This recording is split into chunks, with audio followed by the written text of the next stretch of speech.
Kenapa kita harus belajar logaritma? Apa itu akan membantu kita dalam perdagangan saham?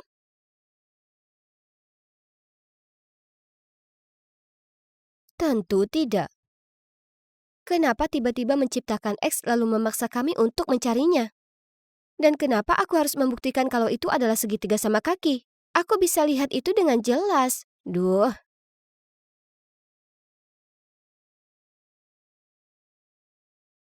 lalu kuterima lagi sebuah pesan mengatakan, kalian berdua ngomong apa? Baru kusadari ada anak lain yang menyadapnya. Jadi dengan mata masih terpaku pada permainan Candy Crush level 3692, aku coreti lagi. Jangan ikut campur urusanku. Lalu kemudian menyerahkan lembar kerja tanpa melihat. Ahem, tapi urusanmu itu ada di kelasku. Pelan-pelan aku mendongak dan melihat kalau itu adalah guruku. Sial, ketahuan lagi. Melihat ke samping, kulihat Brad dengan wajah bersalahnya. Harusnya dia lebih berhati-hati. Oke, kamu dan kamu keluar. Kalian pasti penasaran bagaimana aku bisa jago sekali berpose seperti ini. Nah, itu karena sudah kulakukan ribuan kali. Dan wanita serius di sebelah sana itu adalah Bu Megan, guru matematikaku. Aku bersumpah dia benar-benar dendam denganku. Oke, biar ku beritahu kalian ceritanya. Di sewaktu-waktu ada seorang gadis yang karena kecelakaan tak terduga dengan bak sampah dan papan skate yang salah posisi, akhirnya dia sedikit saja datang terlambat untuk ujiannya. Tapi gurunya menolak mengizinkannya masuk dan juga membuatnya gagal. Ya, gadis itu aku, Lexi. Karena itu, sejak saat itu seterusnya, dia jadi musuh bebuyutanku. Jadi selama penjelasannya yang membosankan, kulemparkan pesawat kertas ke papan yang berisi, Bu, kau salah mengeja aritmatik. Kurasa mengeja itu agak sulit untuk orang yang ahli angka sepertimu. Tak apa kok. Jelas komentarku menyinggungnya, karena di kelas yang sama itu dia memilihku untuk membuat grafik fungsi. Mudah sekali. Jadi ku buat mahakarya yang membuatnya memutar mata, dan seluruh kelas menganggapnya lucu sekali.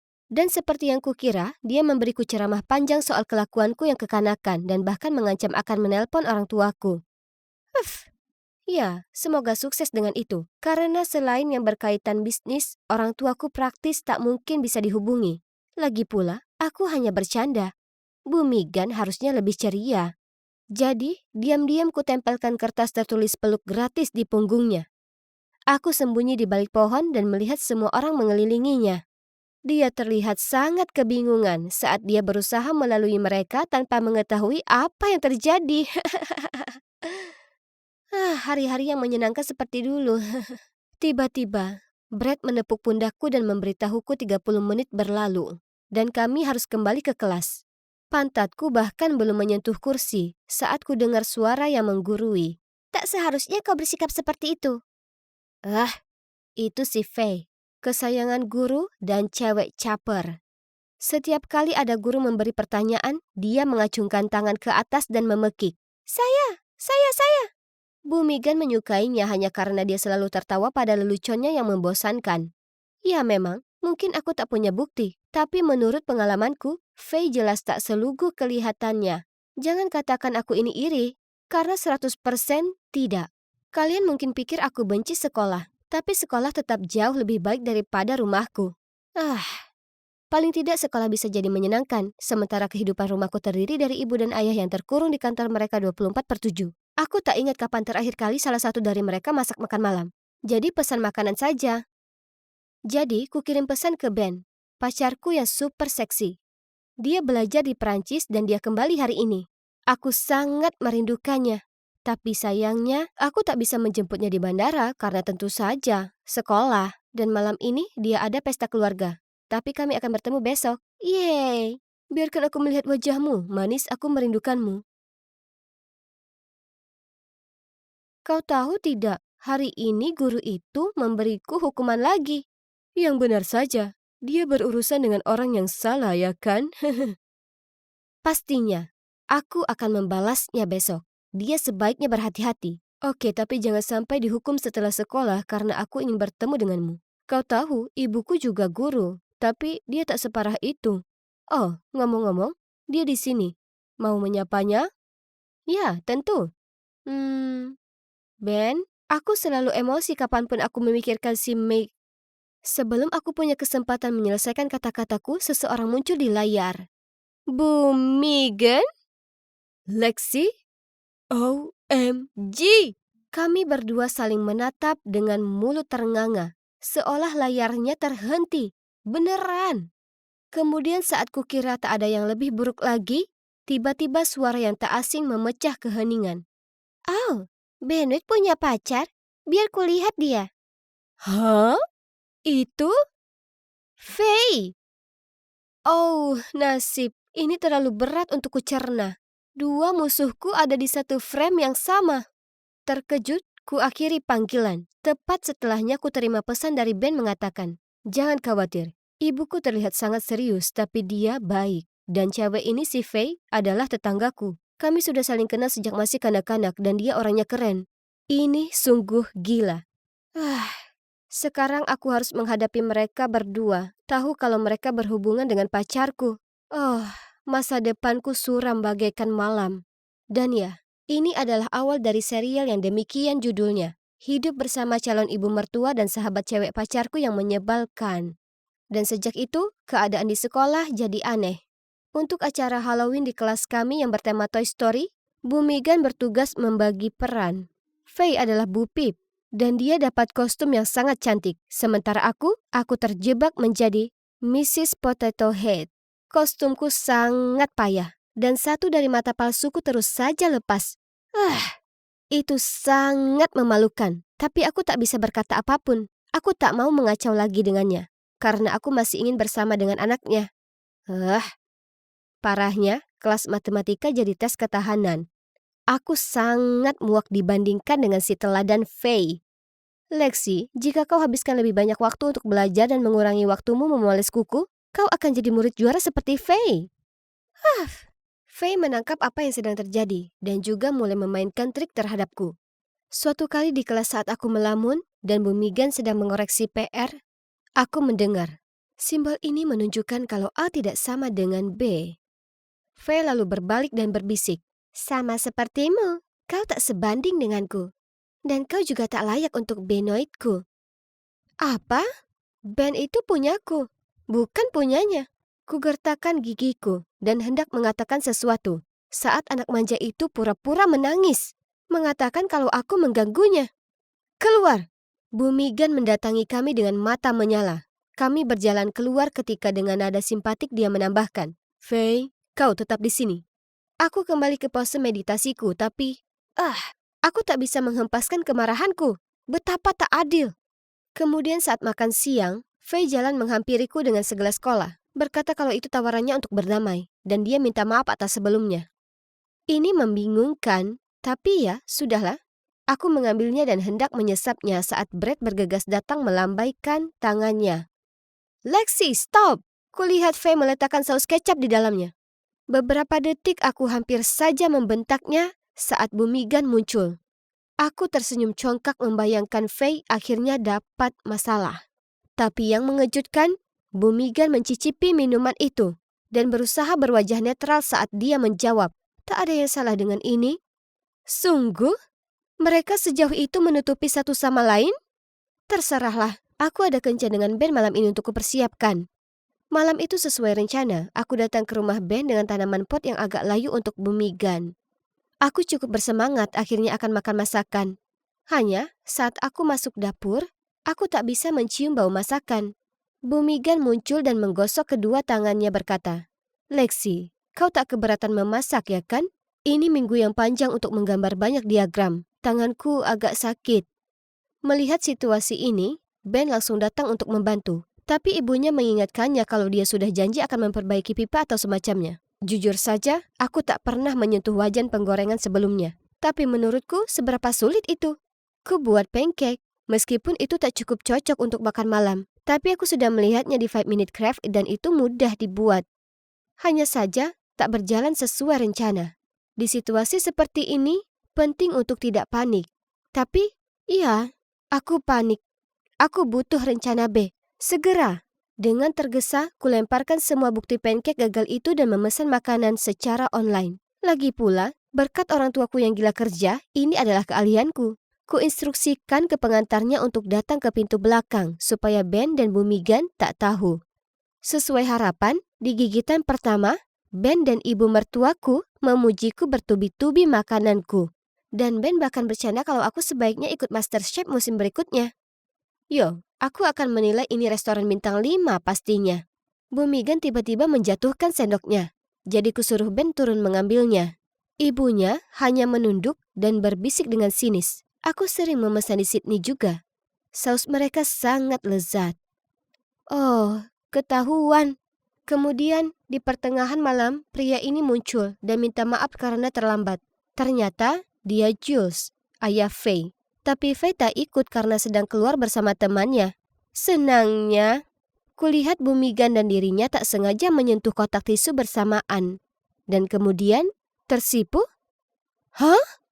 Oh, aku paham. Bu Megan menyukainya. Sekarang ini masuk akal kenapa dia selalu membela Faye. Apa Anda pernah berpikir untuk menikah lagi? Aku bertanya pada Jules dengan lugu. Melihat pandangan mataku yang menunggu, begitu juga Bu Megan, dengan ragu dijawabnya. Kurasa Faye takkan suka itu. Bu Megan murung menatap ke arah lantai. Oke, jadi sebenarnya aku agak kasihan padanya. Lagi pula, menjodohkan orang selalu jadi hobiku. Jadi kuputuskan untuk membantunya. Aku tahu kalau Faye ada di pesta hari Sabtu malam. Jadi menurutku ini kesempatan bagus untuk jadi mak comblang. Ku beritahu Bu Megan Jules ingin memberitahu sesuatu kepadanya. Jadi temui dia di restoran The Golden Reef jam 7 malam. Kemudian ku beritahu Jules yang sama. Aku berdiri di balik tiang dan melihat mereka berbagi makanan pembuka. Dan kemudian saling melirik dengan mata berbinar. Kemudian Jules meraih lalu memegang tangan Bu Megan. Mereka berdua saling menatap penuh hasrat dan Faye tiba-tiba merangsek masuk entah dari mana dan dengan marah membanting tasnya di meja. Jadi begini, guruku dan ayahku? Sungguh? Faye, kenapa kau di sini? Jules terbata-bata. Tak seorang pun yang bisa menggantikan ibuku. Kemudian dia berpaling ke Bu Megan yang kebingungan. Ternyata Anda hanya baik padaku untuk mendapatkan ayahku. Anda ini palsu, menjauhlah dari kami.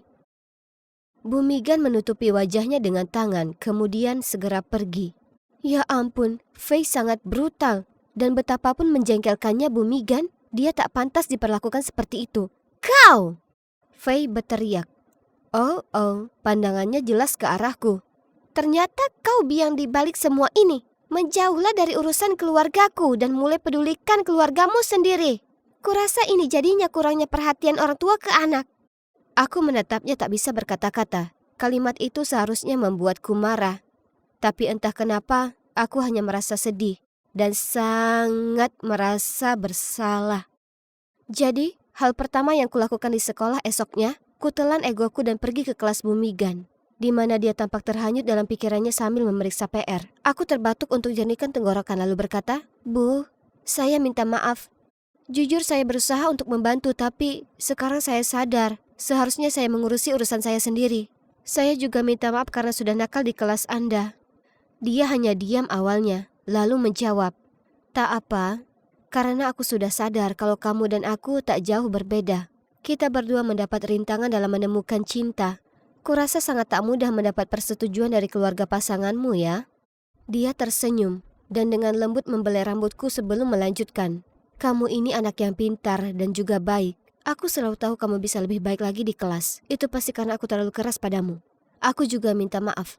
Aku balas tersenyum padanya. Dan di saat itu, kurasa semua konflik kami sebelumnya luruh. Dan kusadari kalau aku tak seharusnya mengabaikan studiku. Sebaliknya, seharusnya aku kerja keras untuk jadi versi terbaik dari diriku. Jadi, dengan banyak kerja keras, aku beranjak dari peringkat terakhir di kelas menuju posisi tertinggi. Bahkan mengalahkan Faye. Hah! Ngomong-ngomong soal Faye, dia masih mengabaikanku dan juga Bu Megan. Dan tak pernah mengangkat tangan di kelas lagi. Tapi kemudian peristiwa kobaran pelangi di lab kimia mengubah segalanya. Semuanya lari keluar dari sana saat gorden terbakar, kecuali Faye yang ketakutan. Untungnya, Bu Megan bergegas masuk untuk menyelamatkannya tepat waktu dan menyelimuti Faye dengan jaketnya sambil menuntunnya ke tempat aman. Setelahnya, Faye menyadari kalau Mumigan adalah orang yang baik, yang peduli baik dengan dirinya maupun Jules. Jadi, dengan mata yang kabur, Faye sesegukan. Terima kasih banyak, dan maafkan aku. Aku terlalu kekanakan. Tolong maafkan aku. Beberapa bulan kemudian.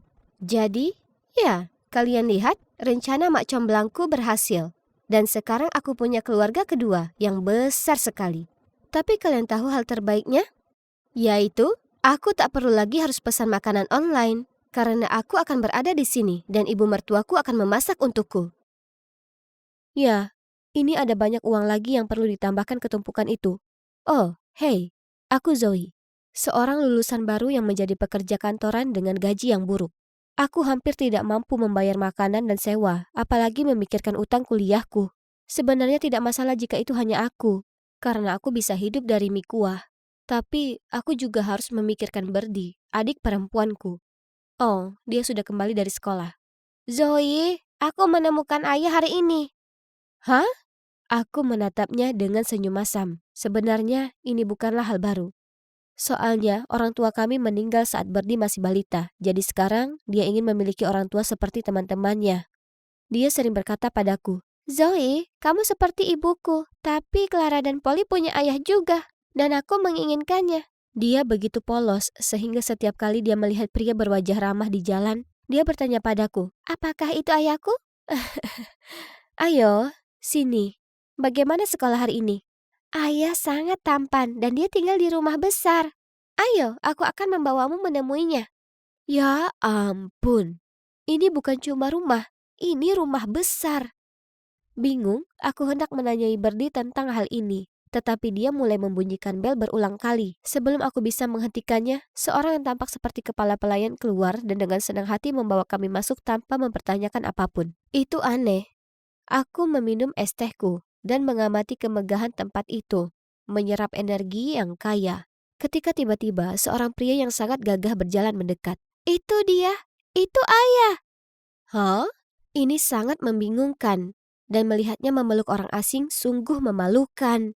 Aku berbicara dengan pria itu untuk mencari tahu apa yang terjadi, dan rupanya dia bernama Harry, dan dia berusia 22 tahun seumuran denganku. Hah? Itu gila, karena dia terlihat dan bertingkah jauh lebih tua. Adapun cerita ayah, ternyata saat Berdi sedang menunggu bus sekolah, ia melihat seorang wanita menjatuhkan dompetnya. Jadi, dia bergegas mengambilnya dan hendak mengembalikannya. Namun wanita itu berbalik, melihat Berdi memegangnya dan menuduhnya sebagai pencuri. Tepat pada waktunya, Harry muncul dan mengaku sebagai ayahnya untuk menyelesaikan masalah tersebut. Kemudian dia membawanya ke mansion dan mengajaknya berkeliling. Jadi itulah yang terjadi. Aduh, dasar adikku. Berdi telah memberitahuku segalanya. Dia adalah anak yang sangat berharga. Aku akan dengan senang hati mengadopsinya. Tidak mungkin. Kenapa tidak? Kamu senang berada di sini, bukan, Berdi? Zoe, aku sangat suka di sini. Aku bisa bermain dengan Oreo sebanyak yang aku mau. Dan sekarang aku punya ayah seperti Clara dan Polly. Tapi aku tak bisa meninggalkannya sendirian di sini. Tentu saja tidak. Kamu bisa tinggal bersama Berdi. Apa? Kenapa orang sebaik itu tiba-tiba jatuh dari langit? Skeptis, aku memberitahu Harry aku butuh waktu untuk berpikir. Dia tersenyum dan menyerahkan kartu namanya dan menyuruhku menelponnya kapan saja. Apa ini? Harry Atkins, putra tertua dari ketua ETLAC Group. Luar biasa. Namanya tersebar di internet sebagai seorang pemuda kaya dan terpelajar. Jika itu masalahnya, maka pastinya ini sah, bukan? Aku tidak mampu membayarnya. Aku dan adikku berhak mendapatkan yang lebih baik dari kehidupan ini. Selain itu, alangkah baiknya jika memiliki tempat menginap gratis, ya kan? Jadi, keesokan harinya, aku pergi menemui Harry dan menawarkan bantuan mengerjakan pekerjaan rumah sebagai bayaran. Harry setuju dan memberikan kontrak yang telah disiapkan. Kontrak? Oke, tapi ada klausul di dalamnya yang mengharuskanku tidak menyebutkan aku adalah saudara perempuan Berdi. Ini agak aneh, tapi sudahlah, tidak masalah. Ini adalah kehidupan mewah baru kami. Tunggu, tapi apakah itu berarti aku juga harus memanggilnya ayah? Jadi, ya, kehidupan baruku dimulai. Dan astaga, itu gila. Seorang pelayan memberikanku sarapan di tempat tidur dan mencuci semua pakaianku. Saking banyaknya membantu pekerjaan rumah tangga. Sebenarnya jumlah pelayan di rumah ini lebih banyak dibandingkan jumlah staf di kantorku. Jadi jelas tak ada lagi yang bisa kulakukan. Meski begitu, aku ingin berguna, karena mendengar mereka terus memanggilku Nona membuatku merasa sangat malu. Namun, ternyata aku payah dalam pekerjaan rumah. Suatu kali aku memasukkan setelan bagus Harry ke dalam mesin cuci, dan akhirnya merusaknya, yang membuatnya mondar-mandir di ruangan dengan marah. Selain itu, dia sepertinya tidak bisa mengatakan sesuatu yang baik tentangku. Selalu mengeluh tentang bunga yang aku beli, atau mengatakan muffin yang aku panggang selama berjam-jam terlalu kenyal. Dia membuang semua barang buatanku karena dia mengira itu sampah. Dasar pria yang kasar. Oh, tunggu, dia bahkan bukan laki-laki. Dia hanyalah anak keras kepala yang tidak peduli dengan perasaan orang lain. Sudah kubilang, kalau bukan karena Berdi dan kontrak itu, aku akan... Tapi itu hanya keluhan kecil. Secara umum, kehidupan kami di sini luar biasa. Berdi sangat bahagia dan melihatnya menjalani kehidupan terbaiknya membuatku tersenyum. Tapi tanpa aku sadari, ternyata ini seperti ketenangan sebelum badai. Badai Rachel, tunangan Harry yang bertunangan sejak kecil. Dia berasal dari keluarga kaya dan karena itu dianggap sebagai aliansi pernikahan yang cocok untuk keluarga Harry. Aku mendengar para pelayan di rumah mengatakan bahwa Harry adalah penerus perusahaan. Jadi ketika dia menikahi Rachel, perusahaan akan semakin berkembang. Begitu dia melihatku, Rachel terus bertanya pada Harry, "Hei, siapa ini? Kenapa dia di sini?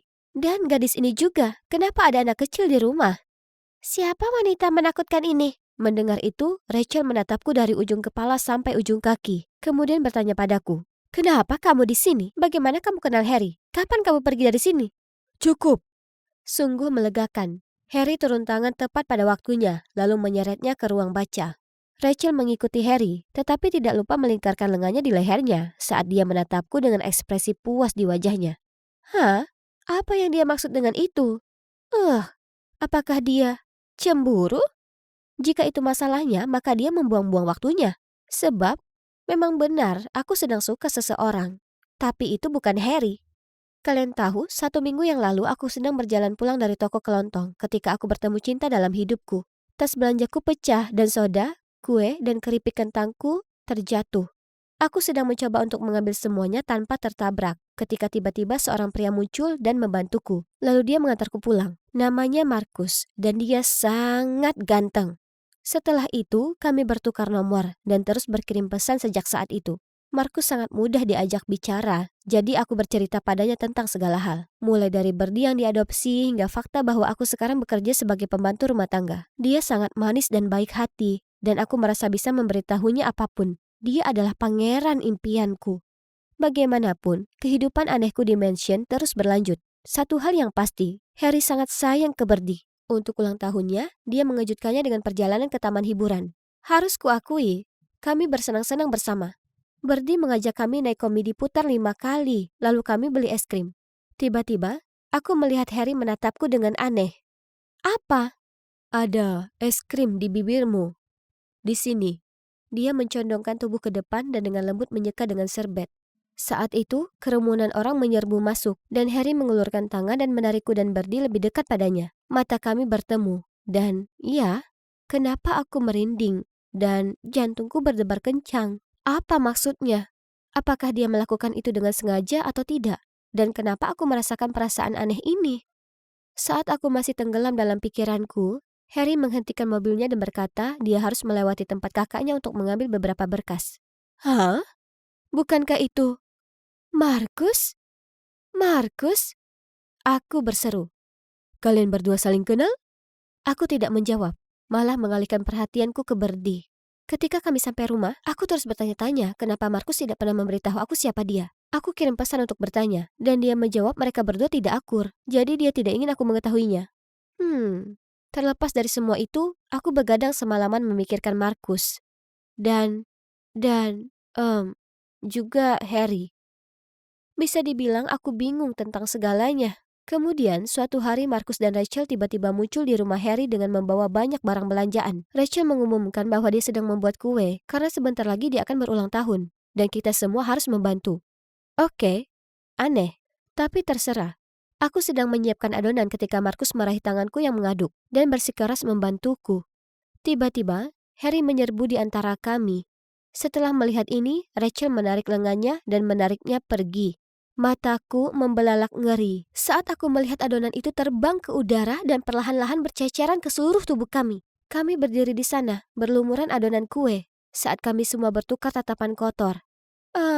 Oke. Jadi setelah pertunjukan kecil itu, menurutku sudah jelas untuk mengatakan bahwa Harry mempunyai perasaan terhadapku. Kemudian ketika Marcus dan Rachel telah pergi, dan aku baru saja mandi, Harry mengetuk pintuku dan tersenyum kepadaku dan berkata, "Zoe, besok ada makan malam keluarga, di mana kamu akan bertemu orang tuaku. Jangan khawatir, kamu tidak perlu mengatakan apapun. Sebagai cara mengucapkan terima kasih, aku akan melunasi hutang kuliahmu."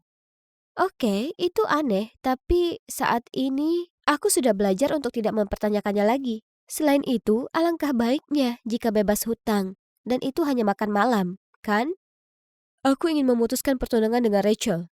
Ini pacarku, dan kami sudah punya anak bersama. A- apa? Aku hampir berseru, tetapi Harry meremas tanganku untuk menghentikanku mengatakan apapun. Jadi aku duduk di sana dengan ekspresi tercengang di wajahku. Tepat pada saat itu, Marcus dan Rachel menyerbu masuk. "Hentikan aksinya! Ibu, ayah, dia bukan pacarnya. Dan gadis kecil itu adik perempuannya. Dia hanya seorang pembantu miskin." Ya, benar. Aku sudah tahu selama ini. Akulah yang menyuruh Marcus berpura-pura menyukaimu untuk mendapatkan bukti. Ah, ada apa semua ini? Ibu, ayah, menurutku pembohong seperti dia tidak seharusnya menjadi pewaris perusahaan kita. Pikirkan kembali keputusan kalian. Aku tidak mengerti. Apa yang terjadi di sini? Pacar? Anakku siapa? Pewaris dari apa? Aku hanya tahu satu hal, bahwa aku dibodohi oleh kekasihku dan Harry. Aku merasa seperti orang bodoh. Jadi aku langsung meraih Birdie, mengemas semua barang-barangku, lalu segera berlari keluar dari mansion itu. Birdie yang malang dan lugu tampak begitu bingung. Dia terus bertanya di mana ayahnya berada dan kenapa dia tak bisa tinggal bersamanya. Aku mengambil saja sisa tabungan kami untuk menyewa apartemen kecil untuk kami berdua. Kehidupan kembali normal. Surat permintaan terakhir dan sebagainya. Inilah realita hidup kami. Aku tahu itu sekarang. 2 bulan terakhir seperti mimpi.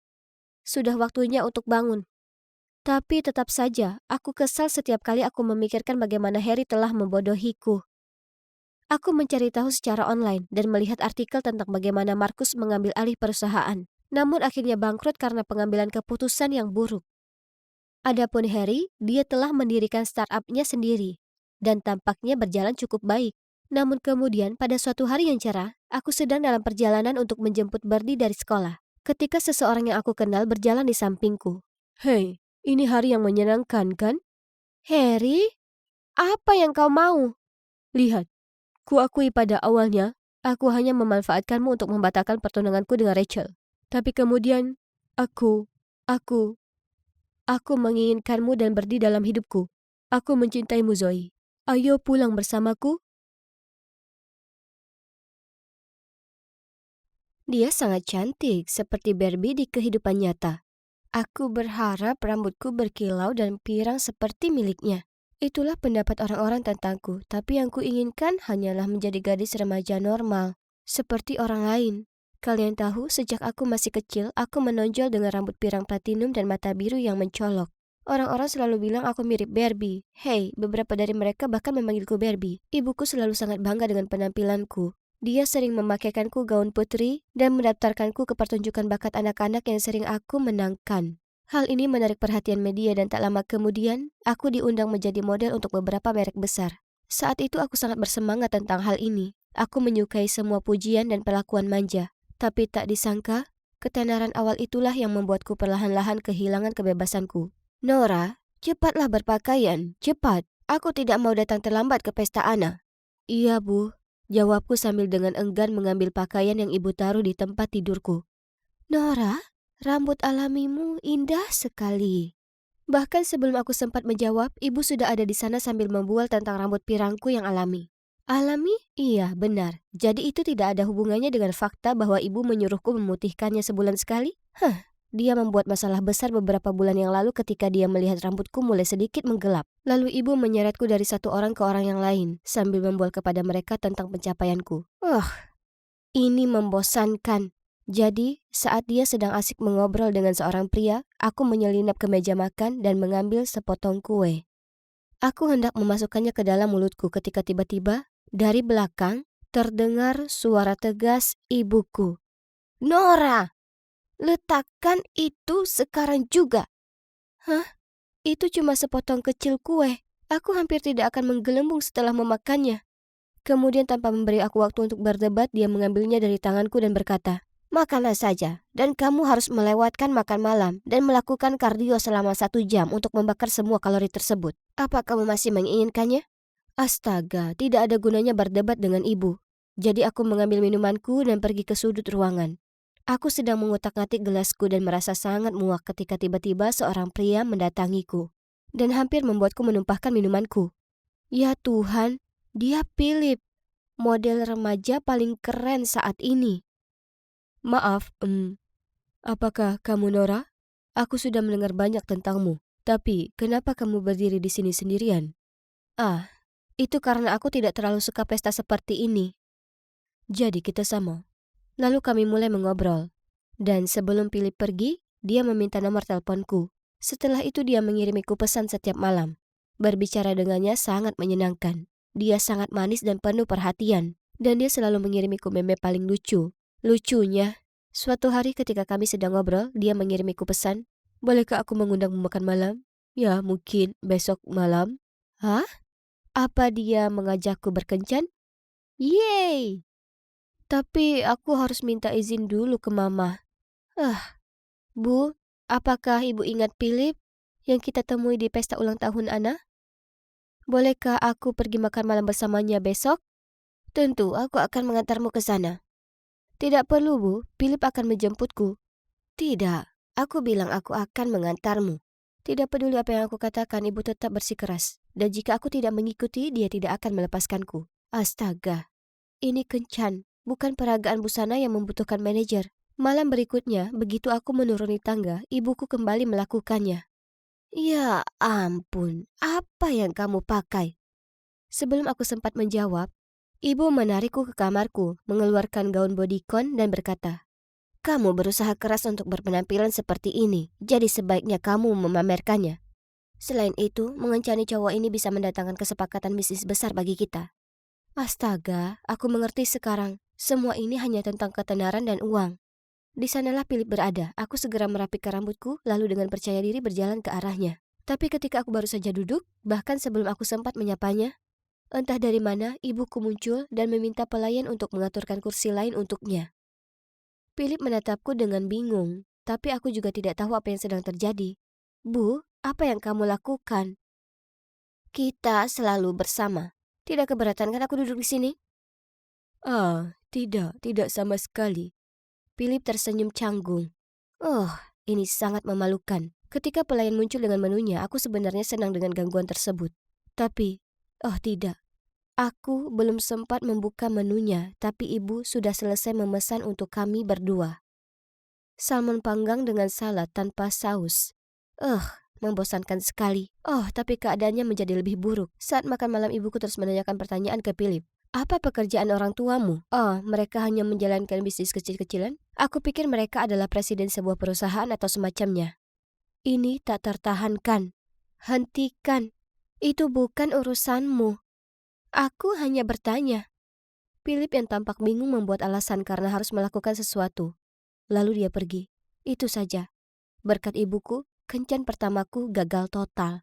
Karena frustrasi, aku langsung pergi setelah dia pergi, dan tidak mengucapkan sepatah kata pun kepada ibu sepanjang perjalanan pulang. Namun segalanya tidak berakhir di situ. Entah dari mana, dia terus mengomel tentang bagaimana aku tidak boleh bergaul dengan Philip karena dia tidak akan berguna bagi karirku.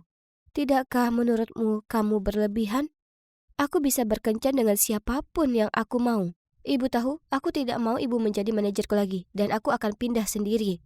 Lalu aku bergegas kembali ke kamarku dan mulai berkemas. "Sayang, aku hanya mengkhawatirkanmu. Maafkan aku," katanya dan memelukku sambil terisak. "Tolong, jangan tinggalkan aku seperti yang ayahmu lakukan. Aku tidak bisa hidup tanpamu." Mendengar itu hatiku hancur. Dia benar. Sejak ayah pergi, hanya dia yang menjaga dan menyayangiku. Ibu sangat tangguh dan terlalu mengontrol, namun maksudnya baik, bukan?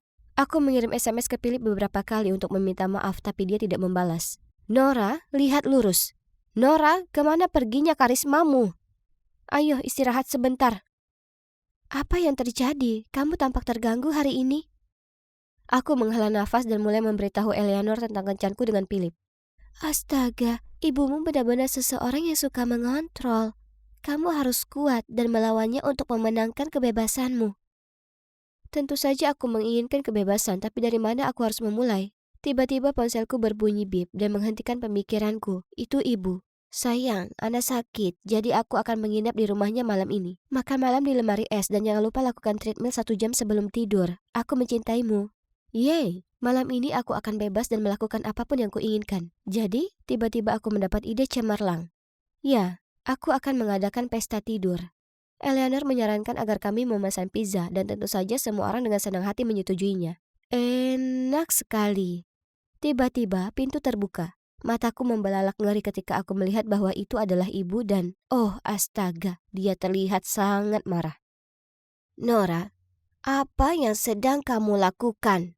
Dan kalian bisa menebak sisanya. Dia menyuruh semua temanku pergi dan yang lebih parah lagi, dia memasakku bangun jam 5 pagi untuk olahraga. Semua ini hanya karena sesuap pizza. Eleanor benar. Aku harus menghentikan ini dengan akhirnya melawannya. Ini sungguh tak tertahankan. Jadi sebagai pelepas stres, keesokan harinya aku memutuskan untuk melakukan sesuatu yang selalu aku inginkan. Wow, lucu sekali. Ya kan? Senang rasanya bisa melakukannya demi perubahan. Nora, kenapa kamu ada di sini? Kenapa kamu tidak menjawab satupun panggilanku? Karena terkejut, aku berbalik dan melihat ibuku berdiri di sana sambil memelototiku. Aku segera menutupi pergelangan tanganku dengan tanganku yang lain. Tapi sudah terlambat. Nora, beraninya kamu membuat tato tanpa seizinku. Kembalilah ke sana dan langsung hapus. Tidak, Bu. Tubuhku, pilihanku. Mulai sekarang aku akan membuat keputusan tentang hidupku sendiri. Semua orang di jalan berhenti untuk melihat kami. Melihat itu, ibu hanya menatap tajam ke arah Eleanor, lalu menyeretku ke mobil. Tapi bagaimana dia tahu kalau aku ada di sana? Tepat pada saat itu, ponselku berbunyi dan ada perangkat AirTag tak dikenal di dekatnya. Tunggu, mungkinkah aku segera memeriksa barang-barangku dan, ya Tuhan, itu benar. Ibu telah memasukkan AirTag ke sudut tersembunyi tasku. Kenapa kamu memasang AirTag ke tasku? Agar aku sadar ketika kamu melakukan hal-hal bodoh seperti menodai tubuhmu dengan tato yang jelek. Cepat atau lambat kamu harus menghapusnya. Umurku 18 tahun, aku bisa melakukan apapun yang aku inginkan. Eleanor benar. Ibu cuma ingin mengubahku menjadi boneka yang harus dikendalikan. Aku tahu itu, Nora. Aku melarangmu bergaul dengan gadis itu lagi. Dia iri padamu dan ingin menghancurkan karirmu.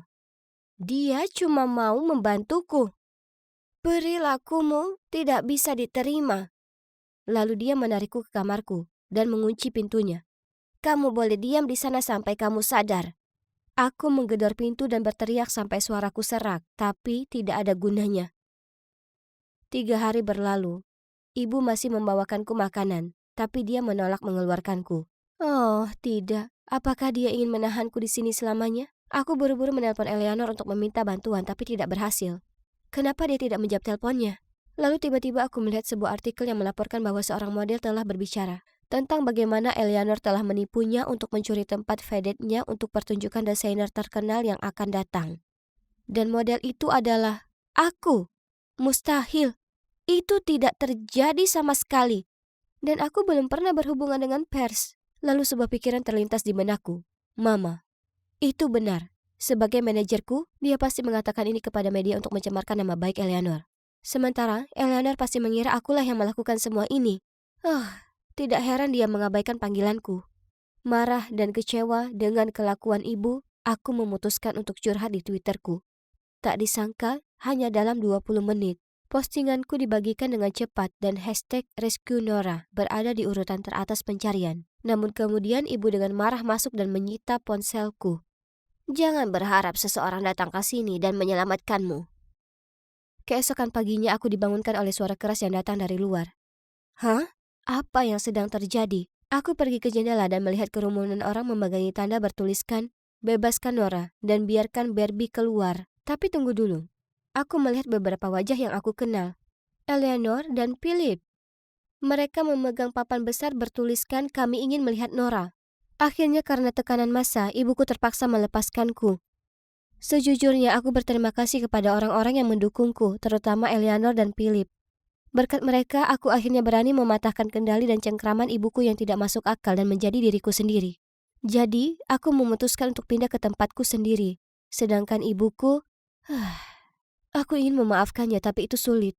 Aku hanya berharap dia menyadari kesalahannya. Lalu kami bisa mencoba membangun kembali hubungan kami. Oh, dan satu lagi. Mulai sekarang aku tidak akan memutihkan rambutku hanya untuk mendapatkan rambut boneka seperti dulu. Aku memutuskan untuk mempertahankan warna rambut alamiku. Ini mungkin mempengaruhi karir modelingku, tapi memang begitu. Ini rambut alamiku, dan aku menyukainya. Bagaimanapun, seperti yang bisa kalian lihat, hidup ini menyenangkan karena aku memiliki sahabatku Eleanor dan pacarku Philip di sisiku. Ini seperti mimpi yang menjadi kenyataan. Cowok tampan di hadapanku itu adalah Ethan, orang yang aku suka sejak aku berumur 14 tahun. Saat itu, Ethan adalah rekan bisnis ayahku. Jadi dia sering datang ke rumah kami untuk makan malam. Selama bertahun-tahun aku menyukainya diam-diam. Namun kini, di usia 19 tahun, aku akhirnya bisa jujur mengenai perasaanku. Jadi, ketika aku bertemu dengannya secara kebetulan di toko kelontong, rasanya memang begitu. Dia mengundangku untuk minum di kafe terdekat. Dan kami langsung cocok. Kami mulai sering kencan. Dan sekarang kami menjadi pasangan resmi. Hanya ada satu hal yang membuatku khawatir. Ethan baru saja bercerai dan memiliki seorang putri berusia 10 tahun. Clarice selalu ada di sisinya. Sambil melamun, aku tidak bisa menyembunyikan diri dari pikiran menjadi ibu tiri seseorang. Ya ampun, aku belum ingin menjadi seorang ibu. Jangan khawatir, Clarice adalah anak yang lucu. Aku tahu kalian berdua akan akur. Clarice memberiku senyuman licik saat dia melihatku. Ikan lain terpancing. Hah? Hei, itu bukan cara yang benar. Minta maaf, sekarang. Ethan segera berkata. Clarice mengeluarkan suara keras. Lalu dengan enggan meminta maaf. Hebat. Kapan berteman dengan gadis nakal berusia 10 tahun jadi hal yang menyenangkan? Aku memahami ini lebih baik karena aku memiliki adik perempuan. Entah dia membuatku pusing atau marah padaku karena ingin permen. Dan aku yakin Clarice juga akan melakukan hal yang sama. Suatu hari, Ethan menelponku dengan panik dan mengatakan bahwa dia ada urusan mendesak. Mereka memberitahuku di saat-saat terakhir. Aku tidak punya waktu untuk mencari babysitter. Bisa bantu rawat Clarice selama beberapa hari? Apa? Aku baru saja bertemu gadis itu, dan sekarang aku harus memikirkannya selama beberapa hari? Aku masih tidak tahu harus berkata apa sementara Ethan melanjutkan. Aku akan menebusnya setelah ini. Dan kemudian, hal berikutnya yang ku ketahui, Clarice ada di depan pintu rumahku. Astaga, seseorang tolong aku. Ya, kamu tahu gadis-gadis seusia itu, seperti adik perempuanku. Aku terus mengutarakan kata-kataku sementara Mike hanya tersenyum dan sedikit menggelengkan kepalanya. Aku harus membuatnya menyukaiku untuk menyenangkan hati Ethan. Jadi, Mike sayang, bisakah kamu ikut jalan-jalan bersama kami? Serius? Tolong, bukankah kamu baik-baik saja dengan para wanita? Bagus. Kamu tahu aku tidak bisa mengatakan tidak padamu. Aku membawa Clarice ke taman hiburan. Dia mengerutkan kening saat dia melihat Mike. Siapa ini? Aku tidak suka orang asing. Aku tersenyum dan berkata, ini Mike. Dia sangat keren dan aku tidak peduli. Cindy, kamu menyeretku ke dalam situasi seperti apa? Sobat, aku harus bertanya pada diri sendiri pertanyaan itu. Ini tidak seperti yang kubayangkan. Tamasya berubah menjadi kompetisi di antara mereka. Clarice menantang Mike untuk bermain game demi game dengannya sampai dia menang. Pada akhirnya, mereka bermain dengan senjata air, dan aku tahu pasti Mike membiarkan dia menang. Tapi begitu dia melepaskan pistol airnya, Clarice menyemprotkan air ke seluruh tubuhnya, membuatnya basah kuyup. Ups, apa ini? Itulah harga yang harus dibayar bagi yang kalah. Oke Cindy, sudah cukup. Selamat bersenang-senang. Dan dia bergegas pergi. Oh tidak, apa yang telah aku lakukan padanya? Aku berdiri di sana tercengang, menatap Clarice. Oke, jadi itu agak lucu, tapi aku tidak bisa menertawakan temanku yang malang itu. Aku mau es krim. Clarice menyeringai lalu melompat pergi. Es krim. Seorang gadis yang mengincar hatiku sendiri. Dalam perjalanan pulang, kami berbicara banyak tentang acara favoritnya. Klub pengasuh bayi, dan bagaimana Stacy adalah karakter favoritnya. Mungkin hari ini tidak terlalu buruk. Beberapa hari kemudian, Ethan kembali dan aku sangat senang bertemu dengannya. Terima kasih banyak telah merawat Clarice. Sementara itu, aku melihat Clarice perlahan mundur, dengan ekspresi canggung di wajahnya. Kupikir dia akan sama bahagianya denganku saat bertemu dengannya, tapi ternyata tidak seperti itu. Sayang, kamu baik-baik saja? Apakah kamu sakit? Aku baik-baik saja. Aku harus pergi ke kamarku. Setelah itu, saat makan malam, pertanyaan "apa kamu sakit?" dilontarkan tak kurang dari 10 kali. Dan itu membuatku mual juga. Ku bilang aku tidak sakit, dan aku tidak ingin ke dokter. Ethan, menurutku Clarice baik-baik saja, jadi mungkin berhenti bertanya padanya. Mendengar itu, Ethan tampak risih dan berbalik. Aneh. Apa yang salah dengan mereka? Mungkin ini hanya perbuatan mereka. Apapun itu, aku tidak menikmati suasana yang berat ini. Keesokan harinya setelah makan siang, Clarice membantuku membersihkan meja sementara Ethan sedang berkemas untuk melakukan perjalanan berikutnya. Dia bersikeras mencuci piring sementara aku mengucapkan selamat tinggal pada Ethan. Kami sedang berpelukan di ambang pintu, ketika tiba-tiba aku mendengar teriakan keras dari dapur. Ethan dan aku sama-sama bergegas masuk ke sana dan melihat Clarice menangis sambil menggenggam tangannya. Ethan dengan panik bertanya, "Apa yang terjadi?" Sementara aku segera mencari kotak P3K. Aku sedang mencuci piring, tapi tanganku tidak sengaja terluka. Cindy, maafkan aku. Aku tidak berhati-hati. Tolong, jangan hukum aku. Apa? Apa yang dia bicarakan? Ethan sepertinya memiliki pertanyaan yang sama denganku. Cindy selalu membuatku mengerjakan tugas. Dia mengatakan kepadaku jika aku melakukannya dengan buruk, aku tidak bisa makan malam. Hah? Kenapa dia mengatakan hal yang tidak benar? Menjadi pucat karena kaget, aku bergumam. Tidak, itu tidak benar. Aku tidak ingin tinggal di sini. Ayah, izinkan aku pulang. Clarice menyelaku sambil menangis semakin keras. Maafkan aku, tapi aku harus pergi sekarang. Aku bahkan tidak tahu apakah kamu berbohong atau tidak. Bagaimana bisa kamu mengatakan itu padaku? Clarice berteriak. Dasar monster! Lalu dia berlari ke atas. Aku berdiri di sana tidak tahu harus berbuat apa. Otakku tidak bisa memproses apa yang baru saja terjadi. Ethan menatapku dan menghela nafas. Mengapa dia tidak mengatakan apapun? Sejujurnya, dia tidak mengira aku tega melakukan itu. Bukan? Aku memutuskan untuk mengkonfrontasi Clarice mengenai hal ini. Jadi, aku pergi ke kamarnya dan dengan tenang berkata, Clarice, kenapa kamu mengatakan itu? Kamu memaksaku melakukan semua pekerjaan rumah. Apa? Bagaimana kamu bisa berbohong seperti itu? Aku tidak akan pernah melakukan hal seperti itu. Oh, tapi apakah orang-orang akan mempercayaimu? Atau gadis kecil yang malang? Ya, Tuhan. Itu aku yang mengira dia adalah anak yang manis. Padahal kenyataannya, dia justru sebaliknya. Aku bergegas keluar dan gemeteran. Aku mengeluarkan ponselku. Aku menelpon Mike dan menceritakan semuanya padanya. Ya ampun, anak itu rumit. Mungkin dia tidak ingin kamu bersama ayahnya. Namun meski begitu, apa yang dia lakukan sungguh aneh. Aku pikir kamu harus menjauh dari mereka. Tapi bagaimana caranya? Aku tidak bisa melarikan diri begitu saja. Lagi pula, Ethan sedang dalam perjalanan lagi, dan aku bertanggung jawab atas dia. Jadi aku menjaga jarak, tidak lagi berbicara atau bersenang-senang. Tapi sepertinya Clarice punya ide lain. Aku sedang menonton TV di ruang tamu ketika Clarice muncul dan menarik bajuku. Cindy, aku ingin kamu bermain video game denganku. Semakin aku diam, semakin keras dia menariknya. Tidak, Clarice, aku sedang tidak mood. Aku berteriak. Mainlah sendiri. Lalu aku pergi. Beberapa saat kemudian, Cass, seorang siswa senior datang untuk memberiku beberapa dokumen. Kami duduk dan minum es teh. Lalu tiba-tiba, bam! Dan tangisan.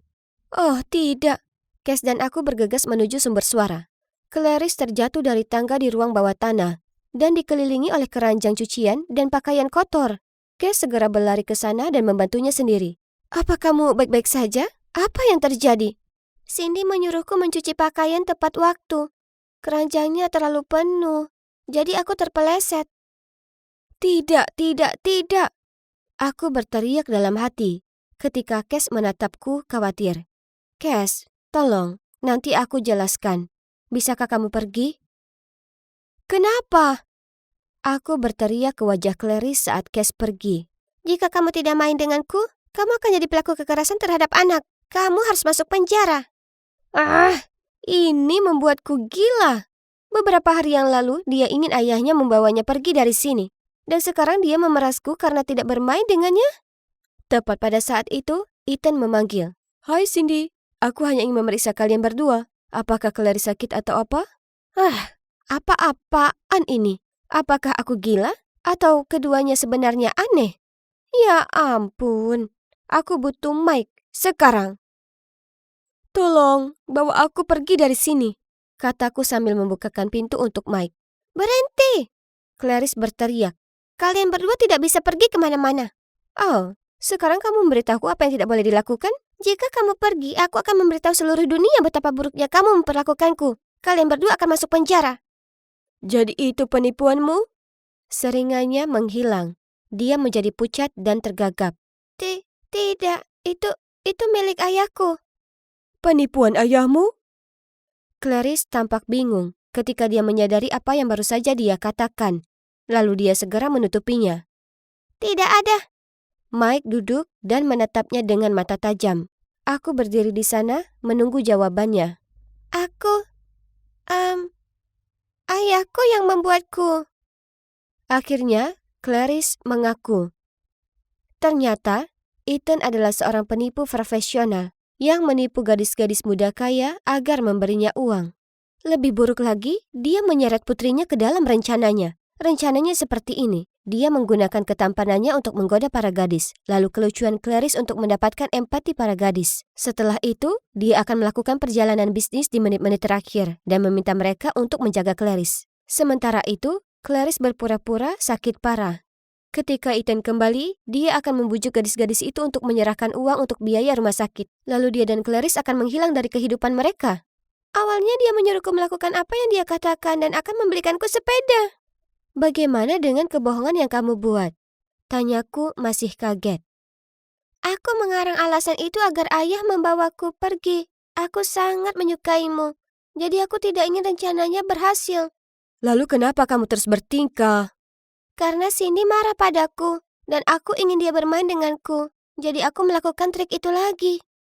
Air mata mengalir di wajahku. Sulit dipercaya. Aku dengan sukarela masuk ke dalam perangkapnya sejak awal. Dia bahkan tidak perlu berbuat banyak. Aku merasa seperti orang bodoh. Setelah itu, kami mengungkap kejahatan Ethan. Clarice juga membantu kami. Ternyata, dia bangkrut. Itulah sebabnya istrinya meninggalkan dia. Dan kenapa dia tidak lagi menjadi rekan bisnis ayahku. Ethan ditangkap, tapi ibu Clarice sedang berada di luar negeri. Dan dia menolak kembali untuk putrinya. Sejujurnya, aku mencintai Clarice. Dan aku tidak ingin dia tinggal di panti asuhan. Jadi aku membiarkannya tinggal di tempatku untuk sementara waktu sebelum aku menceritakan semuanya kepada orang tuaku. Jelas, orang tuaku memiliki kapasitas dan kekuatan lebih untuk menghadapi hal ini. Butuh beberapa saat bagi Claire melupakan rasa bersalahnya dan menyesuaikan diri. Namun hubungan kami jadi lebih baik. Dia adalah gadis manis dan pintar yang pantas mendapatkan yang lebih baik dari yang diberikan orang tuanya. Lalu suatu hari, aku pulang dari kampus dan menemukan Clarice sedang meletakkan beberapa mawar di meja makan yang sudah ditata secara romantis dengan lilin dan stik.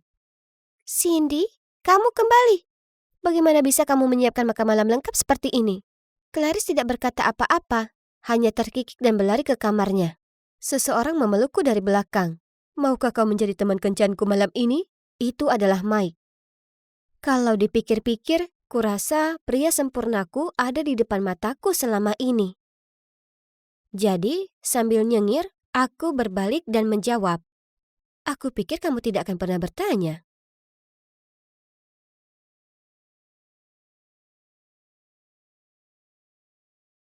Kenapa tidak berhasil? Aku mengikuti semua langkahnya, tapi tetap saja tidak ada apa-apa. Saat itu, sahabatku Harry berjalan ke arahku dan bertanya dengan tatapan bingung. Hei, apa yang kamu lakukan? Oh, hey Harry. Aku sedang mengerjakan rencana untuk menjadi populer tapi tidak berjalan dengan baik. Aku mengubah gayaku dan memposting lebih banyak di media sosial. Tapi aku tetap tidak keren. Kamu mungkin bertanya-tanya, kenapa aku sangat ingin menjadi populer, bukan? Ya, itu semua karena cegukanku yang mengganggu. Tahun lalu aku berada di panggung membawakan drama kota kita ketika aku tiba-tiba mulai cegukan, terus-menerus. Aku tidak bisa berhenti dan seluruh penonton mulai menertawakanku. Pada akhirnya, mereka harus menggantikanku dengan orang lain. Bukan hanya itu momen paling memalukan dalam hidupku, tapi aku juga sering diolok-olok sejak saat itu. Tahun ini, aku ingin menjadi populer, agar semua orang akan melupakan kejadian cegukan itu. Andai saja menjadi populer itu mudah. Hei, kamu bisa membantuku? Tidak mungkin, rencanamu gila. Saat itu, siswa baru, Amanda, lewat, sambil dikelilingi segerombolan siswa lainnya. Kenapa gadis itu begitu populer? Maksudku, dia baru seminggu di sini. Kamu tidak tahu? Dia saudara perempuan Dustin. Dia sudah menjadi cowok paling populer di sekolah. Jadi menjadi adiknya membuat dia populer juga. Itu dia, Harry. Cara tercepat bagiku untuk menaiki tangga popularitas adalah dengan pacaran dengan Dustin. Pada awalnya, Harry tampak bingung dengan ini, tapi kemudian dia tiba-tiba setuju untuk membantuku. Dengan satu syarat tentunya, setelah aku berhasil menjadi pacarnya Dustin, aku harus memperkenalkan Amanda kepadanya. Aku tahu itu, dia pasti menyukainya. Semua cowok di sekolah ini menyukainya. Baiklah, aku akan membantunya, karena aku membutuhkan Harry dalam hal ini. Dia memainkan peran penting dalam rencanaku, dan kalian akan segera mengetahui alasannya. Sepulang sekolah, aku sedang menunggu di sudut tempat parkir ketika Harry berjalan ke arahku, diikuti oleh Dustin. Aku dengar kamu bisa mengajariku. Ya, benar. Aku tidak menerima uang, aku cuma perlu. Apa yang kamu butuhkan? Aku ingin kamu berpura-pura menjadi pacarku. Dustin tertawa terbahak-bahak, tapi kemudian ketika dia melihat tatapan serius kami, dia berhenti. Kalian berdua gila. Tapi aku harus lulus pelajaran matematika, jadi oke. Namun, nilaiku harus meningkat dalam waktu 2 minggu, baru kita sepakat. Setuju, aku menyeringai. Dalam 2 minggu? Itu sangat mudah. Sungguh menarik. Kalian pasti bertanya-tanya bagaimana kami berhasil melakukannya. Nah, Harry anggota tim sepak bola Dustin, dan mendengar pelatih memberitahu dia jika dia tidak meningkatkan nilai matematikanya, dia akan dikeluarkan dari tim. Pada dasarnya, kami menggunakan kelemahan Dustin untuk mencapai kesepakatan. Aku tahu aku tidak punya kesempatan bersamanya dengan menggunakan kemampuan merayuku yang buruk. Jadi inilah waktunya menggunakan kekuatan terbesarku, otakku. Cukup pintar ya? Aku mulai mengajari Dustin. Lalu setelah 2 minggu, nilainya naik 2 tingkat. Dan saat itulah dia menyetujui kesepakatannya dan berpura-pura menjadi pacarku. Keesokan harinya, Dustin dan aku berpegangan tangan dan berjalan ke sekolah. Dan seperti yang kuduga, semua orang melongo melihat kami. Aku bahkan mendengar mereka berbisik tentangku. Apakah itu gadis cegukan yang bersama Dustin? Dan, wah, sejak kapan mereka berdua pacaran? Bukan hanya itu saja. Kemanapun aku pergi, orang-orang akan mengikutiku. Dan di setiap kelas, semua orang ingin duduk di sebelahku. Akhirnya, aku populer dan aku menyukainya. Aku baru saja selesai mengajar Dustin di rumahnya dan hendak pulang ketika ibunya muncul dan mengundangku untuk makan malam. Canggung, tapi aku tidak ingin bersikap kasar. Jadi aku menjawab ya. Selain itu, ini adalah kesempatan bagus untuk ngobrol dengan Amanda. Aku sedang duduk di sebelah Dustin di meja makan ketika Amanda masuk dan menatapku dengan tatapan kotor. Apa yang dia lakukan di sini? Amanda, tolong sopanlah. Oke. Apakah aku telah membuatnya kesal? Setelah kami selesai makan, aku membantu Amanda membersihkan meja. Aku mengeluarkan beberapa kue coklat buatan sendiri dari tasku dan memberikan senyuman ramahku sambil berkata, temanku Harry, dia menyukaimu. Aku ingin tahu apakah. Tanpa membiarkanku menyelesaikan kalimatku, Amanda menyelaku. Maaf, izinkan aku menghentikanmu di sini. Pertama, aku tidak makan kue. Bleh.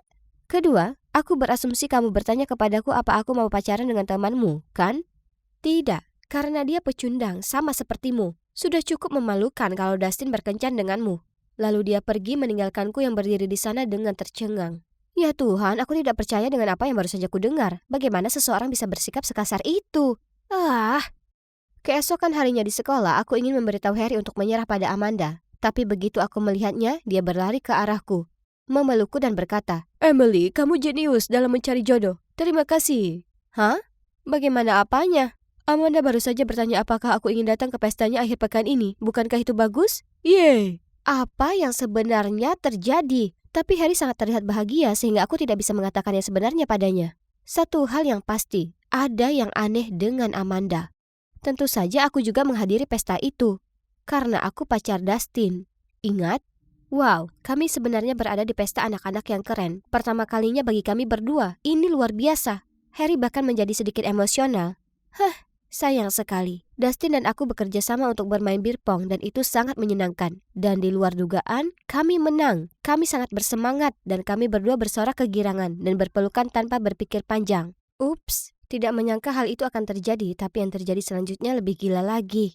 Semua orang mulai bersorak. Cium, cium, cium. Astaga, mereka tidak mungkin serius, bukan? Aku hanya menertawakannya dan berharap semua orang akan berhenti. Tapi tidak, mereka terus bersorak. Tiba-tiba Dustin meraih wajahku dan menciumku, tepat di bibirku. Aku tidak mendorongnya. Oh tidak, aku malah memejamkan mata dan terbawa suasana. Aku bahkan mengangkat satu kaki. Oh, dan FYI, itu ciuman pertamaku. Setelah itu, wajah kami berdua menjadi merah padam dan menghindari kontak mata. Seluruh tubuhku terasa panas seperti sedang demam atau apalah. Bagaimanapun, pesta itu adalah segalanya yang aku impikan dan banyak lagi. Keesokan harinya, Harry dan aku tiba di sekolah dalam suasana hati yang sangat baik. Namun tiba-tiba, kami melihat sekelompok siswa berkumpul di sekitar seseorang. Kami menerobos kerumunan dan melihat Amanda menangis. Ternyata, seseorang dari pesta itu telah mencuri 2 telur Pebridge milik ibunya. Kemudian, salah satu teman Amanda menyarankan untuk memeriksa semua ransel dan loker semua orang yang menghadiri pesta tadi malam. Tapi kemungkinannya kecil, pelakunya pasti sudah bisa menyembunyikan semua bukti sekarang. Tetap saja, kita harus mencoba segala yang kita bisa, bukan? Aku tidak tega melihat Amanda menangis seperti ini. Lalu dia dengan lembut menepuk pundaknya. Hei, itu keren. Bagus sekali, Harry. Jadi, kami memeriksa barang milik beberapa orang, dan tetap saja tidak ada yang ditemukan. Kemudian giliran Harry. Dia membuka loker dan... Oh, Tuhan! Salah satu telur Faberge ada di sana. Tapi bagaimana caranya? Dia tidak akan pernah melakukan hal seperti itu. Aku membuka lokerku dan... Apa? Ada yang lainnya. Apa yang sebenarnya terjadi? Tiba-tiba, Amanda mulai meneriaki kami. Aku tahu itu kalian berdua. Hai semuanya. Emily di sini memanipulasi Dustin dengan menggunakan kelemahannya, kecintaannya pada sepak bola dan ketidaksukaannya pada matematika. Lalu dia memaksanya untuk berpura-pura menjadi pacarnya supaya dia bisa terlihat keren. Semua orang mulai memelototiku seolah akulah penjahatnya, tapi ternyata tidak. Terjadi kesalahpahaman. Aku menoleh ke Dustin untuk meminta bantuan, tapi dia hanya menghindari tatapanku lalu pergi. Aku tidak tahu harus berbuat apa, jadi aku hanya berdiri kaget sampai Harry menyeretku pergi bersamanya. Nah, setelah itu, aku menjadi lebih populer dari sebelumnya. Aku sekarang dikenal sebagai gadis yang memanfaatkan seorang cowok untuk menjadi populer dan kemudian mencuri darinya. Lebih buruk lagi, Amanda tidak mau mendengarkanku. Harry dan aku jelas-jelas dijebak. Kuharap aku bisa kembali ke kehidupan normalku sebelum aku membuat kesepakatan bodoh dengan Dustin. Oh, tapi ciuman itu tidak akan terjadi.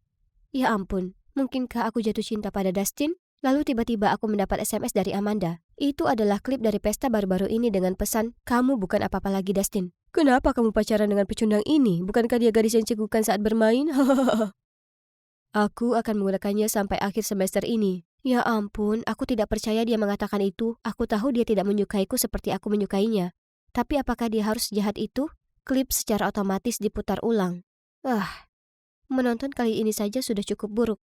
Tapi tunggu, ada detail dalam klip itu yang menarik perhatianku. Aku memutar ulang, dan ya Tuhan, ada 2 telur Faberge yang hilang. Klipnya direkam pada tengah malam, tetapi Harry dan aku meninggalkan pesta sebelum itu. Aku segera bergegas ke rumah Dustin dan Amanda untuk menunjukkan videonya kepada mereka. Aku tidak ingat kalian berdua pulang lebih awal. Bagaimana jika kamu berbohong? Baiklah, aku perhatikan di pintu depanmu terdapat kamera. Jika kamu mau, kami bisa memeriksanya. Dustin menoleh ke Amanda dan dengan bingung bertanya, apakah kamu menaruh telur itu di loker Emily dan Harry? Amanda tidak mengatakan apapun kecuali kepalanya yang tertunduk mengatakan semuanya. Tapi kenapa kamu melakukan itu? Emily tidak melakukan kesalahan apapun. Karena aku tidak suka dia menjadi pacarmu. Aku menyukaimu. Apa? Bukankah dia saudaranya? Oh, ternyata mereka sebenarnya bukan saudara kandung. Itu pasti aneh. Sebenarnya orang tua mereka sangat dekat dan ketika orang tua Amanda meninggal karena kecelakaan, keluarga Dustin menerimanya. Jadi Amanda sudah seperti saudara perempuan bagi Dustin. Namun Amanda di sisi lain sudah lama jatuh cinta padanya. Aku memutuskan untuk tidak mempermasalahkannya. Selama dia memposting status di media sosial yang mengatakan bahwa ini semua adalah kesalahpahaman dan kami tidak mencuri darinya. Dan dia dengan enggan menyetujuinya. Setelah itu, aku langsung keluar dari sana tanpa berkata apa-apa lagi pada Dustin. Tapi dia mengejarku dan meminta maaf karena tidak membelaku beberapa hari yang lalu. Dia tidak bisa memilih antara aku dan Amanda. Lalu dia berkata, klip yang kamu lihat itu tidak seperti yang kamu pikirkan. Apa yang tidak perlu dipahami? Sudah jelas sekali.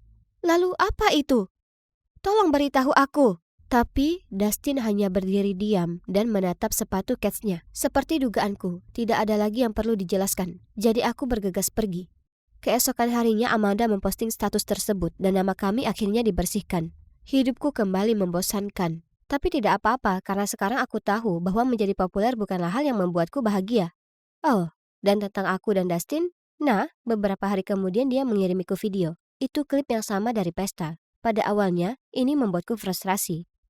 Maksudku, kenapa dia membuatku menontonnya lagi? Tapi kemudian aku perhatikan bahwa klip ini lebih panjang. Karena penasaran aku tekan tombol play. Dan kalian tidak akan percaya apa yang terjadi di paruh kedua video itu. Setelah bagian Dustin mengatakan dia hanya ingin memanfaatkanku, semua orang semakin menggodanya. Dia menjadi marah dan berteriak. Ya, Emily memang aneh, tapi dalam arti baik.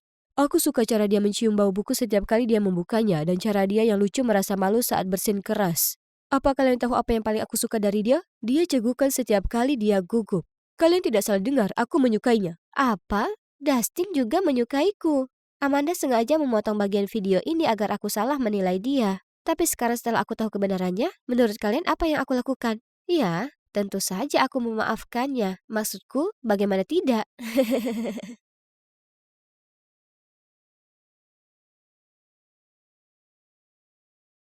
Hai, namaku Edison, tapi semua temanku memanggilku Eddie. Aku hanyalah seorang gadis biasa yang tidak memiliki bakat tertentu. Tapi ada satu hal yang aku punya. Itu, oh, kenapa kita tidak menonton saja videonya untuk melihat apa itu? Ini kakak perempuanku, Olivia. Dia cantik kan? Dia juga seorang penyanyi yang luar biasa. Dan memiliki bakat di bidang seni, dia bisa menggambar apapun. Maksudku, aku tidak tahu bagaimana orang tuaku bisa memiliki anak perempuan yang sempurna seperti dia, dan lalu melahirkanku. Tapi, aku tidak masalah dengan itu. Olivia sangat ingin memenangkan piala dan medali. Sementara aku senang dengan es krim dan banyak makanan ringan yang diberikan orang tuaku karena mendapat nilai B pada ujian matematikaku. Hei, Edi sayangku, coba tebak siapa yang punya baju baru dan trendy. Oh, Bu, ya, aku tidak menyukai hal-hal ini. Kenapa kamu membeli begitu banyak? Itu hanya membuang-buang uang. Namun, tatapan putus asa ibu membuatku menyerah. Jadi aku dengan enggan mengambil item secara acak dan pergi mencobanya. Oh, itu adalah crop top. Aku menatap diriku sendiri di cermin. Oke, jadi ekspresi tercengang orang tuaku membuat perasaan mereka cukup jelas. Aku terlihat konyol. Lihat, aku sudah bilang.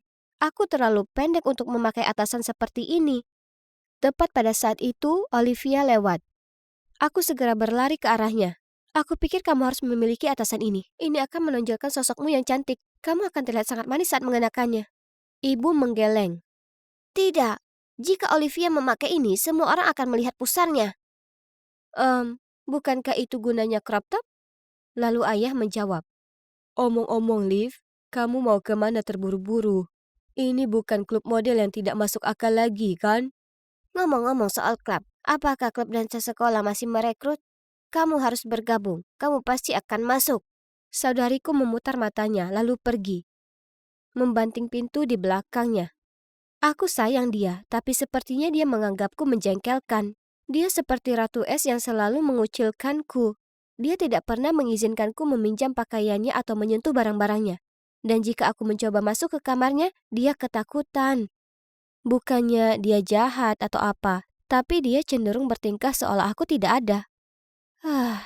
Tidak apa-apa, maksudku, aku sudah terbiasa dengan hal itu. Aku menjalani hidupku sendiri dan dia menjalani hidupnya.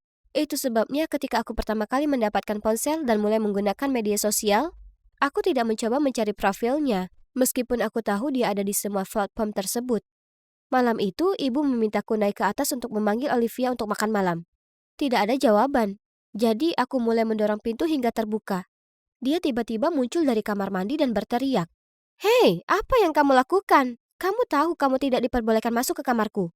Aku mengetuk, tapi kamu tidak menjawab. Ibu bilang ini waktunya makan malam. Dia mendesis padaku dan mengusirku. Oh, kenapa dia harus memperlakukanku seperti aku adalah hama? Cara dia begitu aneh dengan kamarnya sungguh menjengkelkan. Mungkin dia menyembunyikan sesuatu di sana? Nah, mungkin aku hanya terlalu memikirkan hal ini. Olivia selalu seperti ini. Hidup terus berjalan, dan saudari perempuanku, ya, dia terus menjauhkan diri dariku. Namun kemudian pada suatu akhir pekan, aku berjalan ke bawah dan melihatnya dengan riang menyenandungkan sebuah lagu sambil menari di dapur. Ketika dia melihatku, dia tersenyum dan berkata, "Selamat pagi. Ayo duduk di sini, aku sudah membuatkanmu sarapan." Oke, ini aneh. Aku dengan hati-hati duduk dan terus menatapnya. Ehm, Kenapa kamu begitu bahagia? Dan di mana ibu dan ayah? Ibu dan ayah baru saja bergegas mengerjakan urusan pekerjaan. Lalu dia meletakkan piring itu di hadapanku, menyeringai, lalu melanjutkan.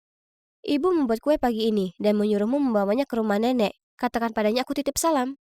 Oh, kamu tidak ikut denganku? Tidak, aku tidak bisa. Maaf, aku ada pekerjaan yang harus diselesaikan. Dia terus menatapku dan aku merasa dia ingin aku bergegas. Bahkan sebelum aku selesai makan, dia memberikan jaketku dan membawaku keluar dari pintu. Karena tidak punya pilihan, aku pergi ke rumah nenek sambil memikirkan betapa anehnya hal ini. Sampai aku menyadari bahwa aku bahkan tidak membawa tas kue.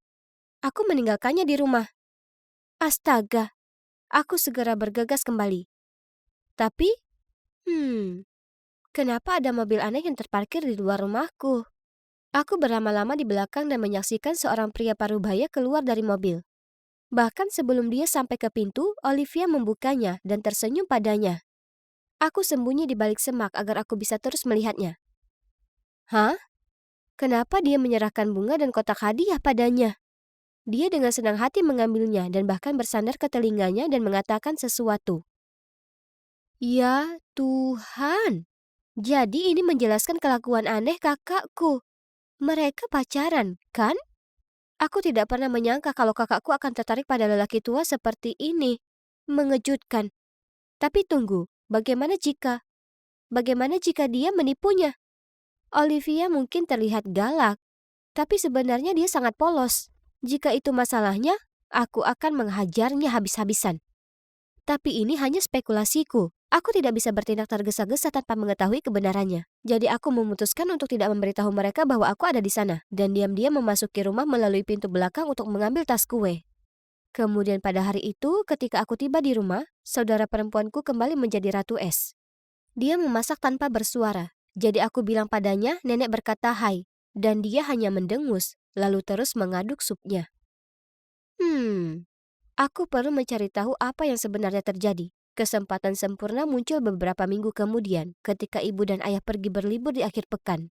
Aku memberitahu Olivia bahwa aku akan pergi piknik dengan teman-teman, tapi ini bohong. Aku sebenarnya bersembunyi di tempat persembunyianku yang setia dan mengawasi. Seperti yang diharapkan, lelaki tua itu muncul dan Olivia membiarkannya masuk. Pintunya terbuka sedikit, jadi aku berjingkat ke dalam dan mendengar mereka tertawa di ruang tamu. Aku mengintip ke dalam dan aku terkejut. Kakak perempuanku sedang duduk di sofa dengan mengenakan pakaian paling aneh yang pernah ada. Pakaian seperti itulah yang hanya dipakai oleh model catwalk. Dan yang terpenting, dia memakai riasan tebal dan tampak seperti orang yang sangat berbeda. Pria aneh itu sedang duduk di sebelahnya. Keduanya melihat ponselnya dan tertawa bahagia. Ya ampun, sekarang semuanya sudah jelas.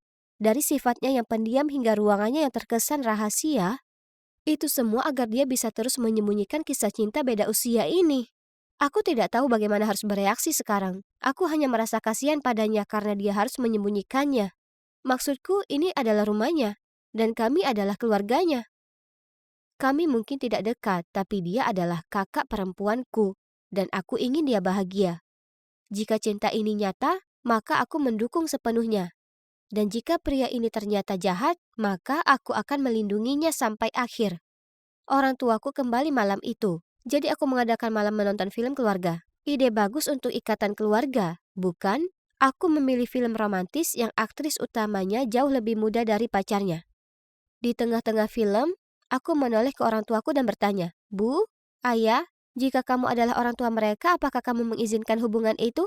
Mereka menatapku bingung. Lalu ayah langsung bertanya, "Hei Edi, jangan bilang kalau kamu jatuh cinta dengan lelaki tua ya." Ini mengagetkanku. Tapi sebelum aku bisa berkata apa-apa, bel pintu berbunyi. Aku hendak membuka pintu, hanya untuk menghindari menjawab pertanyaan ayah. Tapi Olivia lebih cepat. Tidak lama setelah itu, dia berbalik dan berteriak padaku. Eddie, beraninya kamu menyentuh ponselku. Ada apa, Liv? Siapa yang ada di depan pintu? Tanyakan pada putri tersayang Edison. Dia menatapku dengan pandangan kotor, lalu bergegas ke kamarnya. Orang tuaku langsung membombardirku dengan banyak sekali pertanyaan. Apa yang sedang terjadi di sini? Siapa yang membunyikan bel? Kenapa Olivia seperti itu? Oke, yang membunyikan bel itu adalah pacarnya Olivia. Jadi, tadi saat Olivia meninggalkan ponselnya di dapur, aku perhatikan ada pesan dari seorang pria bernama Henry Davis. Aku segera mencarinya di FB dan menemukan bahwa ini adalah pria yang sama yang mengunjunginya. Jadi, aku menggunakan teleponnya untuk mengirim pesan kepadanya agar dia datang pada jam 8 malam. Aku pikir akan lebih baik jika Olivia mengumumkan hubungannya dengan orang tua kami.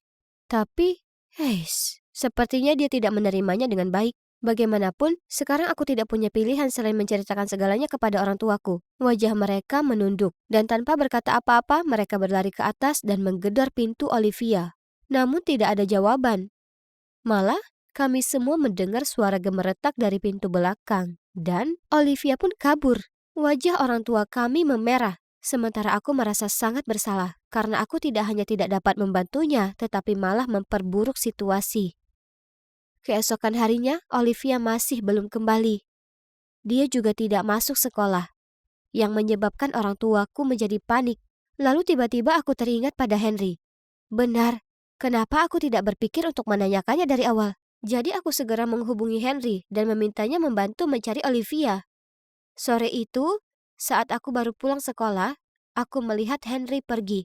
Ada catatan tertempel di pintu yang menyatakan Olivia baik-baik saja dengan alamat di bawah. Dan juga tertulis jika kita datang ke sana jam 9 pagi, kita akan menemui Olivia. Keesokan paginya, kami datang lebih awal dari yang dijadwalkan. Hah? Itu adalah sebuah studio, dan seperti yang dikatakan Henry, Olivia ada di sana. Dia tampak sangat glamor, dan begitu sibuk mempersiapkan pemotretan sehingga dia tidak memperhatikan kami. Henry menyambut kami, dan mulai menjelaskan segala sesuatu yang membuat orang tuaku serta aku tidak bisa berkata-kata. Ternyata, kebenarannya jauh dari apa yang kupikirkan. Dia bukan pacarnya, tapi dia adalah manajernya. Ia melihat potensi Olivia dan membimbingnya menjadi foto model dan TikToker. Bunga dan hadiahnya berasal dari merek tempat dia bekerja. Dan suatu hari, dia mengenakan pakaian dan riasan itu untuk video TikTok. Setelah syuting selesai, kami berjalan ke arahnya. Tapi dia melihat kami dan lari. Aku berhasil menyusulnya lalu berkata, Kak, kenapa tidak mengatakan yang sebenarnya? Kami adalah keluargamu. Kami akan selalu berada di sisimu. Di pihakku? Serius? Kamu tidak tahu bagaimana rasanya menjadi orang luar. Tidak peduli berapa banyak kompetisi yang aku menangkan. Aku tidak terlihat saat kamu dipuji hanya karena mendapat nilai yang biasa di ulangan matematika. Aku ingin menjadi model, tetapi mereka tidak menginginkannya. Mereka ingin aku sengsara. Aku lebih baik kabur dan melakukan apa yang aku suka. Aku tercengang. Begitu pula ibu dan ayah, yang pada saat itu sudah menyusul kami dan mendengar semua yang baru saja dia katakan. Ayah memeluk Olivia. Lalu dengan suara emosional berkata, Olivia, bukan kami melarangmu melakukan apa yang kamu mau. Kami hanya mengkhawatirkanmu. Kami hanya tahu bahwa industri ini bisa menjadi rumit, dan kami tidak ingin kamu terluka. Benar. Dan tidak benar kalau kami lebih mencintai Eddie daripada kamu. Kamu unggul dalam segala hal, dan kami tidak ingin Eddie merasa tertekan. Kami benar-benar minta maaf, Olivia. Kami semua mencintaimu. Oh tidak, Bu. Jangan khawatir. Aku tidak pernah merasa seperti itu. Sebenarnya, aku selalu mengagumi Olivia. Dan aku sedih saat dia mengabaikanku. Olivia menangis terseduh-seduh, dan seluruh keluarga kami berpelukan erat. Maaf mengganggu, tapi kalian pasti sudah tahu tentang Olivia yang menjadi bintang internet kan? Maksudku, mudah untuk mengetahuinya dari media sosialnya. Aku dengan malu-malu berkata, Aku tidak mengikuti akunnya. Aku pikir dia hanya ingin aku menyingkir. Henry kemudian menepuk kepalaku dan menunjukkan kepada kami akun media sosial Olivia. Wow, dia memiliki jutaan view dan follower. Kami semua menonton beberapa video TikToknya bersama-sama, dan dia benar-benar seorang bintang. Melihat betapa berartinya hal ini baginya, orang tuaku menyetujui gagasan dia menjadi model, dan mereka bahkan berterima kasih kepada Henry. Dan kemudian Olivia menghampiriku. Hei Eddie, Aku minta maaf karena dulu bersikap dingin. Ternyata kamu sangat mencintaiku dan akan mendukungku bagaimanapun caranya. Setidaknya sekarang aku tidak benar-benar jatuh cinta pada lelaki tua. Aku tidak perlu khawatir, ya kan? Lalu semua orang tertawa. Oh, meskipun rencanaku tidak, iya, berjalan sesuai rencana, aku masih menyebutnya sukses. Karena semuanya berakhir manis. Kalian kira semuanya sudah selesai ya? Tidak, belum. Ada satu lagi yang ingin aku tunjukkan. Malam itu untuk pertama kalinya, Olivia mengizinkanku masuk ke dalam kamarnya. Wow, rasanya seperti studio mini dengan senter mahal dan ring light dan kamera. Dan koleksi pakaian serta riasannya sangat mengesankan. Oh, ingatkah kamu tentang apa yang aku katakan di awal video tentang menjadi gadis biasa? Ya, iya, itu tidak berubah. Tapi sekarang aku dapat dengan yakin mengatakan bahwa ada satu hal yang aku miliki. Dan itu adalah kakak perempuan luar biasa yang mencintaiku tanpa syarat.